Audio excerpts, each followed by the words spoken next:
Alright, my friends, welcome to your 27th MySQL tutorial I don't even know what I'm going to teach in this tutorial. I think I'm just going to wing it. But in the last tutorial, what we did is we left off with inserting this row of data. Now, whenever we did, we explicitly told it that we want to insert an ID, a name, and a cost. But we didn't give it any values for the seller ID and bids. Now, by default, there are some times when you cannot give it a value and it's going to go ahead and just insert the default value, which was in this case 0. Now the default value for numerical numbers not the other kind of numbers, the numerical numbers. The default value for numbers is 0, and whenever you have strings of text or characters like this, that might be a better way if I just highlight the column name instead. Whenever you have text, the default value is null. It's going to say null, and it basically means nothing. Whenever you see the word null, it means nothing, empty, void, space, nada. So again, the default values for numbers is 0 and the default for text is null. However, some tables will not allow you to insert no or null value. Some tables are going to explicitly say that you have to insert a value for every single column. And if you don't, you're going to get an error message. So just be prepared for that. You know, in the last tutorial I showed you guys how to insert only some columns. Just be prepared that depending on how you create your table, you have to or not have to insert all the values. And I'll teach you guys about that whenever I show you guys how to create tables in like 2 or 3 tutorials. But for now, I just want to warn you guys, so heads up. So what I want to teach you guys in this tutorial is how to insert multiple rows of data. So what you can do is you can just go ahead and type a bunch of insert into values and just make a bunch of those statements and insert them row by row by row, or you can do it all in one query, and I'm going to show you guys how to do that right now. So go ahead and hit insert into, I say hit a lot. Whenever I say hit, I usually mean type. Insert into items, and of course we want to do it the proper way. So ID, name, might as well insert everything. Cost, seller underscore ID, and bids. Now after this, go ahead and type the word values just like before. Now how I like to do it is I like to type the word values right here. And whenever I'm working with multiple rows of data, I like to put each row on a new line. So on the first line, again, what do we have? 1, 2, 3, 4, 5. 5 items in each row, or 5 pieces of information for each row or each item. 1, 2, actually I'm going to use 1, 2, okay, calm down, take a deep breath. 1, 2, 3, 4, 5.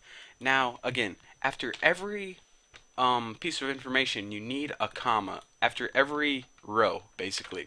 So I'm going to add, I don't know, let's just say 3 rows for this tutorial, and my mouse isn't working. There we go. So that and this one. Now remember, after the last row, you don't add a comma. People do this a lot, and if you do, you're going to get an error message. So for the first piece of information, again, I think we left off at 103. We inserted like beef on a stick or something. So this is 104, and I'm going to sell some beef. Whoa, take it easy, caps locks. I'm going to order, or excuse me, sell some beef chops. My favorite kind of chops. And I'm going to sell these for $7.99. My seller ID is 1, and bids equals 0. Now, my next item is 105, of course, and I'm going to sell some jelly pockets, my favorite kind of pockets, and these are $4.50 each. And again, 1 for seller ID, that's Bucky Roberts, and 0. Now for the last thing that I'm going to sell, it's 106, and what do I want to sell? Big old sack of ham. And I'm going to sell this for $9.95, quite the deal if you ask me, and my seller ID and number of bids. So as you can see, basically the rules are quite similar to what you would expect. You go ahead and write insert into, and then you write the order and number of columns. Basically, how do you want to insert your data? So whenever you type values, each of these is a new row of data. Again, how do you insert data? Well, however you defined it up here. Now just remember, after each row there's a comma, except after the last one. If you're programming this in PHP or something, there would be a semicolon right here. but since you're just writing this in PHP my admin, you can just leave it out. So now let me go ahead and hit go, and well, looking pretty good. So we can go ahead and verify this if we just click on the items table, do a little browse, sort by ID descending, and come on baby, no whammy, no whammy. There we go. So there's my nice beef chops, jelly pockets, and a sack ham. By the way, if anyone wants it, quite the deal. And no bids. So that is how you insert multiple rows of data. Again, I like to take each row and put it on a new line. It just makes it a little bit easier. Now, I want to teach you guys about one last thing when it comes to inserting data. To be honest, this is one of those things that I don't even know if I should show you because it's usually a waste of space, but it's information that may come in handy one day. So you can also insert items into a database, or a table rather, using a select statement. Now let me give you an example of when you would do this.